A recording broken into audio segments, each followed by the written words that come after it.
India में आपका हार्दिक स्वागत है। एक्टिव टीम के साथ मैं शंकर दीवान। जैसा कि आप जानते हो, हम गांव के मुद्दे उठाते हैं और आज हम बातचीत कराने जा रहे हैं राम कुमार जी सोलंकी जी से, जो 360 खाप यानी 360 गांव के प्रधान हैं। जहाँ तक मैं बात करूँ, पालम में निवास स्थान है। पालम में जो प्रधानी है उसके अंदर 12 गाँव आते हैं। 12 गाँव जो चुनते हैं उसके बाद में जो 360 गाँव होते हैं वो एक प्रधान चुनते हैं। तो एक उनका जो तजुर्बा हम जानेंगे और जो ज़िंदगी में बदलाव आए, उन्होंने अपनी एक ज़िंदगी देखी है। उम्र दराज आदमी है, क्योंकि उन्होंने पहले अभी सरकार का कुछ ज़्यादा ही रोल आने लगा है दिल्ली की। मैं यदि बात करूं गांव की, तो पहले उन्होंने जो खोपगंज जो अपनी खाप पंचायत होती थी उसी में फैसले होते थे, उसी में जो मसले होते थे, जो सुख दुख के मसले होते या कोई लड़ाई झगड़े के या भाईचारे में कुछ दिक्कत आ जाती थी तो उनको सुलझाने का काम हमारी खापें ही करती थी। तो इसीलिए इसी मुहिम को आगे बढ़ाते हुए हम ये चाहते हैं कि एक भाईचारा कायम हो और एक भाईचारा की जो लहर है वो हर घर और हर गाँव तक पहुँचे। और हम आज प्रधान जी से बातचीत करेंगे और जानेंगे मुद्दे और क्या क्या ज़िंदगी में उन्होंने, जैसे मैंने अभी जस्ट जाना कि एक सामाजिक आदमी हैं, समाज सेवा करते हैं। और आपको पता है कि इतने आजकल महंगाई में एक तो पैसे की और साथ में समय निकालना, ये दोनों ही चीज़ें हमारे पास में होनी चाहिए और तभी आप चौधर कर सकते हो। नमस्कार जी। हाँ जी, मैं सबसे पहले आपका एक्टिव इंडिया का स्वागत करता हूँ दीवान जी, जो आप सामाजिक मुद्दों को जनता के सामने उजागर कर रहे हो, इसलिए आप पूछिए, आप बता दो। आपका बहुत बहुत धन्यवाद प्रधान जी। आप आज बात करूं मैं आपसे मुद्दों की, तो जैसे कि आप 360 गांव के प्रधान हो, तो क्या क्या चुनौतियां आ रही हैं और क्या क्या बदलाव आए हैं इस देश के अंदर, आपको महसूस हुआ? देखिए, हमने जो है ना बचपन से लेकर अब तक जितने बदलाव हमने देखे हैं आज तक इससे पहले कभी नहीं हुए। सबसे पहला कारण ये हुआ है कि बच्चों ने बड़ों की इज्जत करना बंद कर दिया है। और हमारे समाज में लड़के और लड़की के विवाह का सबसे एक मुद्दा है, समस्या है, जो शादी के 3-4 महीने बाद ही झगड़े शुरू हो जाते हैं। उनको सुलझाना एक बड़ी टेढ़ी खीर है। दूसरी क्यों आए? क्योंकि हम ये हमारी अपनी भी गलती लगाते हैं, क्योंकि हमारे माँ बाप ने हमारे को तो संस्कार दे दिए, हम अपने बच्चों को ये संस्कार नहीं दे पा रहे। कारण है जॉइंट फैमिली का टूटना। जब से जॉइंट फैमिली टूटी है, जब से समाज में बिखराव शुरू हुआ है। पहले जॉइंट फैमिली होती थी तो एक बच्चा दूसरे बूढ़े का, दूसरे परिवार का, दूसरे किसी बाहर गांव का बूढ़ा, उसकी भी इज्जत करता था। आजकल परिवार में सिवाय अपने माँ बाप की भी इज्जत करना बंद हो गई है। पहले वृद्धाश्रम कोई नहीं थे, आज गली गली में वृद्धाश्रम है। क्यों? क्योंकि ये जॉइंट फैमिली का टूटने का कारण है। एक और मैं आप बात करूँ, राजनीति आजकल क्या कि जैसे कि कानून ये बोलते हैं कि पढ़े लिखों का आ गया, और ये समझ में से मेरे भी बाहर है कि जो खापे होती हैं, आपको पता है फैसला तो अच्छा ही देता है। जो अच्छे फैसले होते हैं उसको लोग ध्यान में नहीं रखते, लेकिन एक फैसला यानी थोड़ा सा किसी के पक्ष ले लिया तो उसको एक मिसाल पेश करके उसको बदनामी की तरफ ले जाते हैं। ये भी एक आ रहा है आजकल। देखिए, खाप पंचायतों में कभी किसी का पक्ष नहीं लिया जाता। खाप पंचायतें आज भी आप 5 बुजुर्ग आदमी इकट्ठा कर दो, सुप्रीम कोर्ट से भी बढ़िया फैसला करते हैं। ऐसा नहीं है, खाप पंचायतें फैसला करती है, दिल मिलाने के लिए फैसला करती है। पहले दिल मिलाती है, उसके बाद फैसला करती है। सुप्रीम कोर्ट भी जो फैसला करता है वो एक तरफ फैसला कर देता है, वो आपस में दिल नहीं मिलते हैं। उनका जो हार जाता है उनका मनमुटाव बरकरार रहता है, मनमुटाव दूर नहीं कर सकती। खाप पंचायतें जो फैसला करते हैं तो सबसे पहले उनका मनमुटाव दूर किया जाता है, उसके बाद फैसला किया जाता है। तो आजकल प्रधान जी ये बताओ कि तो ये चीज़ को अवेयरनेस की बात करूँ मैं, दिल्ली में भी पंचायतें का जितना मैंने सुना है कि वैल्यू कम कर दिया, तो सरकार ये ऐसे नहीं लग रहा है कि खापों को ख़त्म करना चाह रही है? देखिए, सरकार के कोशिश से खाप पंचायतें कभी ना तो ख़त्म हुई ना हो। देखिए, खाप पंचायतें का अपना समाज है, क्योंकि समाज जो है, जो सरकार समाज संसद है वो समाज से ही है। खापों से ये सबसे पहले समाज होता है, परिवार होता है, परिवार के बाद गांव होता है, गांव के बाद गवांड होता है, गवांड के बाद ये हमारे खाप पंचायतें होती हैं। उसके बाद ये आगे जो लोकसभा वगैरह बनती है, ये इन खाप पंचायतों के माध्यम से ही बनते हैं। ये लोकसभा ये कानूनी ढर्रा बन गया, ठीक है। पहले खाप पंचायतों का कानूनी अधिकार होता था, आजकल खाप पंचायतों का कानूनी अधिकार ख़त्म कर दिया है। इसलिए थोड़ा उनका वो है, नहीं तो खाप पंचायतें जो है ना आज भी बरकरार हैं और आगे ही बरकरार रहेंगी। कभी भी समाज को कोई तोड़ सकता है क्या? समाज से बनते हैं नेता, ना कि नेता से समाज बनते हैं। तो प्रधान जी आपको बातें की हमने, ठीक है कि हम फैसले बहुत अच्छे होते थे, सब कुछ मैं आपकी बात मानूँ, तो ये चीज़ हम अपनी युवा जो शक्ति बोल सकता हूँ मैं, युवा जो पीढ़ी है उसको हम क्यों नहीं बता पा रहे हैं? मतलब हमारे में कुछ कमियां हैं क्या, ऐसे लग रहा है? ये पश्चिमी सभ्यता, हमारी जो संस्कृति थी भारत की, वो सबसे वर्ल्ड में सबसे विश्वगुरु क्यों कहते हैं? हमारे यहाँ संस्कृति सबसे बड़ों का मान सम्मान करना, हाथ जोड़ के राम राम करना। अब आजकल, पहले तो बाबू पिताजी ये कहते थे, आजकल डैडी को डैड कहने लगे, डैड को तो डेड बॉडी होती है। बिल्कुल। मम्मी को मोम कहने लगी, जो कहने लगे वो।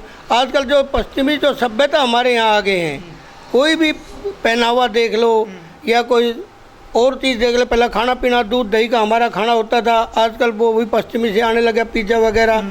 तो खाने पीने का काफ़ी असर पड़ता है, जैसा खाओगे वैसा बनो। दूसरा ये कि जब हम सर्वे करते हैं, जैसे आप जैसे बुज़ुर्गों से हम बातचीत करते हैं, तो इसका जो हमारा संयुक्त परिवार है उसका टूटने का सबसे बड़ा कारण बोलते हैं मोबाइल है। पहले ये मैं आपको थोड़ा सा, आपको ज़्यादा तजुर्बा है, जैसे क्या कि जैसे रिश्ते होते थे तो उसमें क्या कि जैसे दूसरे गांव में लड़की जाती थी कोई मिलने, तब मैसेज आता था कि मान लो कि लड़ाई झगड़ा हो गया, उस मैसेज आता, वापस जब घर से आती तब मैसेज। आजकल क्या है, थोड़ा सा झगड़ा फ़ोन कर देंगे और आपको पता है कि जो सेम टाइम रिएक्शन होता है वो खतरनाक होता है। देखिए, मैं नहीं समझता मोबाइल का इतना कारण है। सबसे बड़ा कारण क्या है? पहले तो मेरा ख्याल हमारे को बगैर देखे ही रिश्ते होते थे, ना लड़का लड़की को देखता था ना लड़की। क्या है, हमारा सबसे पहले शुरुआत की टीवी ने और इन फिल्मों ने। ओके। सबसे शुरुआत हमारे, आप देख लो कोई भी नाटक देख लो, कोई भी फिल्म देख लो आप, ना तो उनमें शादी का है, एक से शादी करके दूसरे से कर रही है, दूसरे से शादी करके तीसरे से कर रही है।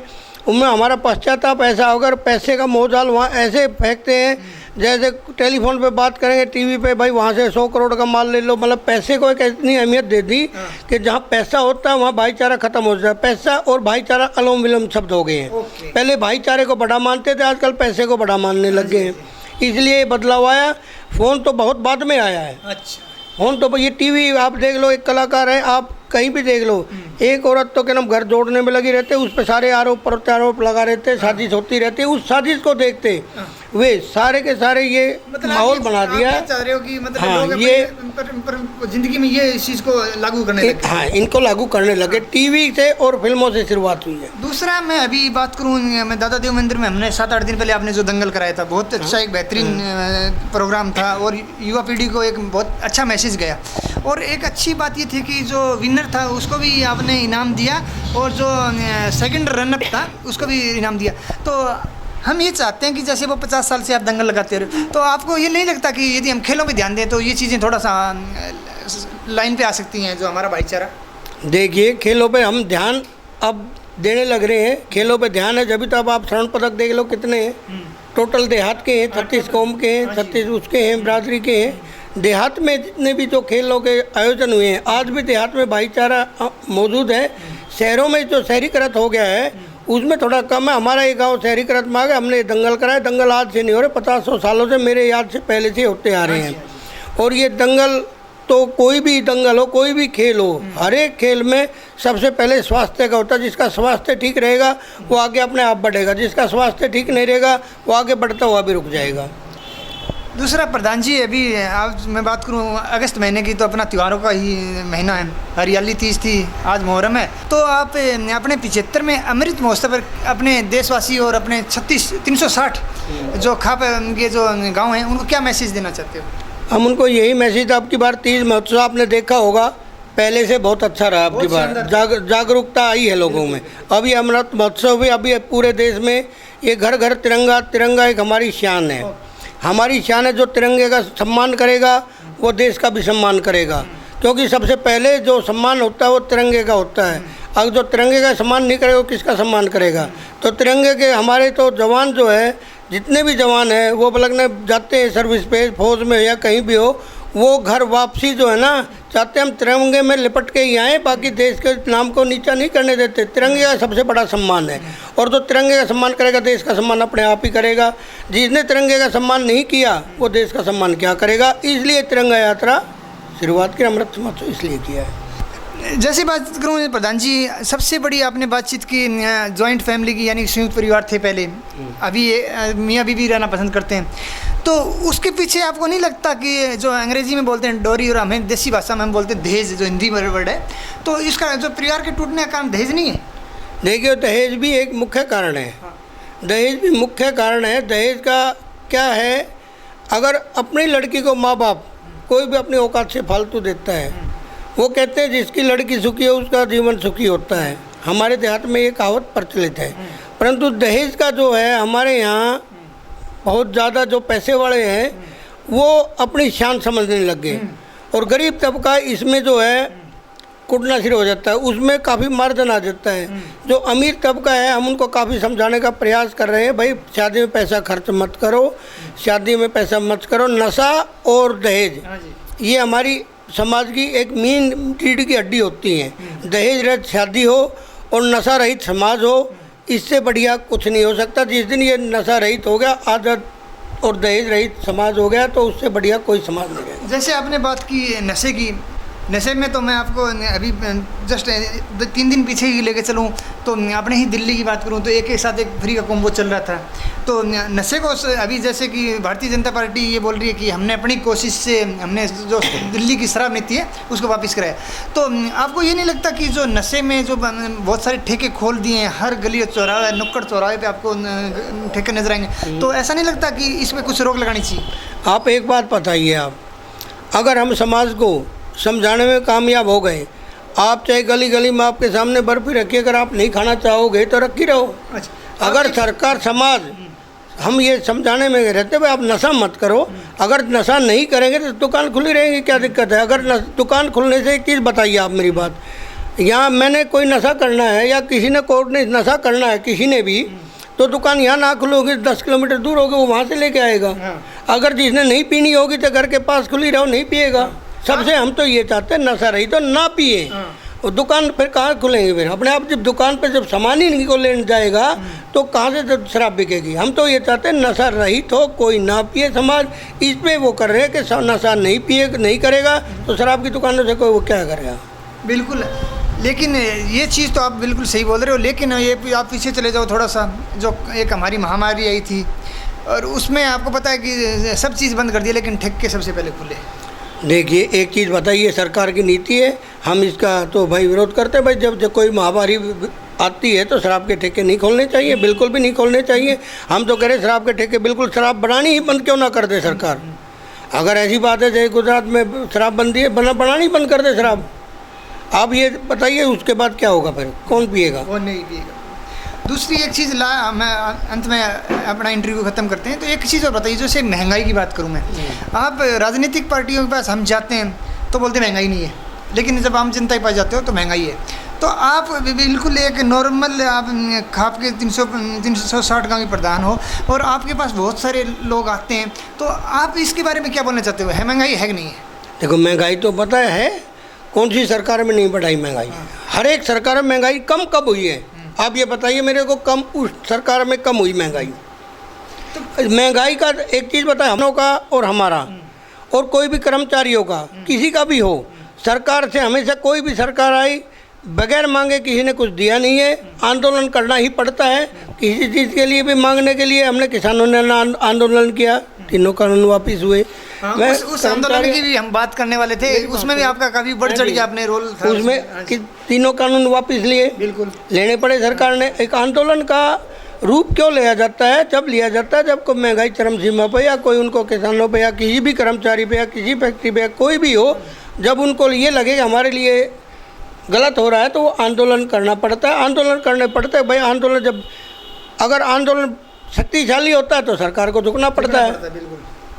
आंदोलन हमारा किसान आंदोलन शक्तिशाली थी, सरकार ने झुकना पड़ा। और रही बात अब मैं रक्षाबंधन और भाई ये जन्माष्टमी और 15 अगस्त के दिन को मैं सबको शुभकामनाएं देता हूं। और हमें इस बार सबसे बढ़िया लगा है 15 अगस्त को के दिन पे जो अब ये तिरंगा यात्रा, जो ये तिरंगा देशभक्ति के गीत वगैरह जो है, नहीं तो पहले हमेशा एक दिन बजते थे 14 अगस्त को और 15 अगस्त को देशभक्ति के गीत टीवी पे, रेडियो पे, फिर उसके बाद 25 जनवरी और 26 जनवरी को बजते थे। बाकी बीच में ये देशभक्ति के गीत पता नहीं कहाँ चले जाते हैं। और हम तो यही कहते हैं, अगर ये सरकार समाज को सुधारना चाहती है, जो ये फिल्में आ रही हैं, कभी कोई आ रही है कभी कोई आ रही है, देशभक्ति की फिल्में बनाई, इंटरटेनमेंट के लिए होती है फिल्में, ना कि कोई जीवन के उसमें होती हैं। परंतु हमारे नौजवान साथी उनको अपने जीवन में ढाल लेते हैं। उनमें नए नए तरीके होते, कोई लूटने का तरीका होता है, कोई मर्डर करने का तरीका होता है। फिल्में आप देख लो, किसी में अलग अलग हैं। उससे हमारे नौजवान भी भटकाव पे है। जाकर मैं काफ़ी हद तक इन फिल्मों को, टीवी को मानता हूँ हमारे नौजवानों को भटकाने के लिए। तो 15 अगस्त जन्माष्टमी, आप अपनी एक खाप 360 नहीं पूरे भारत को एक मैसेज दीजिए, और आपके लास्ट में हम इसी, ताकि लोग क्या समझते हैं और त्योहारों का अपने घर में अच्छी तरह बनाएं, और हम भी ये चाहते हैं कि सभी के घर में समृद्धि आए, सुख शांति आए।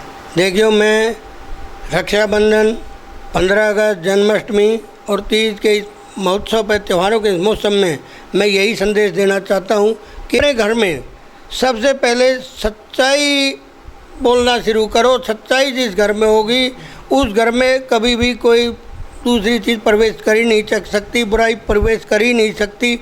अपने बच्चों के सामने आप सच्चाई बोलो और देश प्रेम से रहो, देश भाव से अगर आप कार्य करोगे तो आपको मैं गारंटी के साथ कहता हूँ कि वो घर सुरक्षित और उसके बच्चे भी रहेंगे। जिसके बच्चे सही होंगे, सही लायक होंगे, सच्चाई पर रहेंगे, वो घर कभी बिगड़ नहीं सकता, वो घर कभी टूट नहीं सकता। अब भी ऐसे हैं बहुत से घर हैं जहाँ सच्चाई वार है, वहाँ उनके बड़े बूढ़ों की सेवा खूब हो रही है।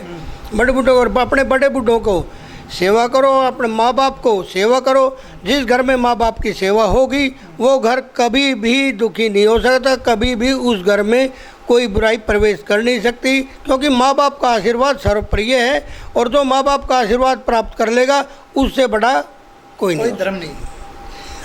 बहुत अच्छा लगा, आपने अपना कीमती समय दिया, उसके लिए आपका बहुत बहुत धन्यवाद। जैसा कि आपने प्रधान जी से हर मुद्दे पे उन्होंने खुल के अपने विचार आपके सामने रखे, और हमारी भी प्रधान जी के माध्यम से यही आपसे गुजारिश है, आप अपने बच्चों को अच्छे संस्कार दीजिए।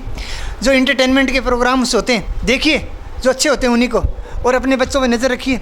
और अपने बच्चों को जो धार्मिक किताबें या धर्म, जो जिस भी धर्म से वो जुड़ा हुआ है, जैसे कि मंदिर, सनातन धर्म हमारा जो है हिंदू धर्म है, तो उसे मंदिर में भेजिए, और अच्छी जो शिक्षा होती है उसको दीजिए। शिक्षा ही सबसे बड़ी पूंजी होती है, और सब साथ में स्वास्थ्य। आज बस इतना ही, कल फिर मिलेंगे एक नई मुहिम के साथ। तब तक के लिए धन्यवाद। आप हमारे चैनल को लाइक, शेयर एंड सब्सक्राइब जरूर करें। जय हिंद, जय भारत।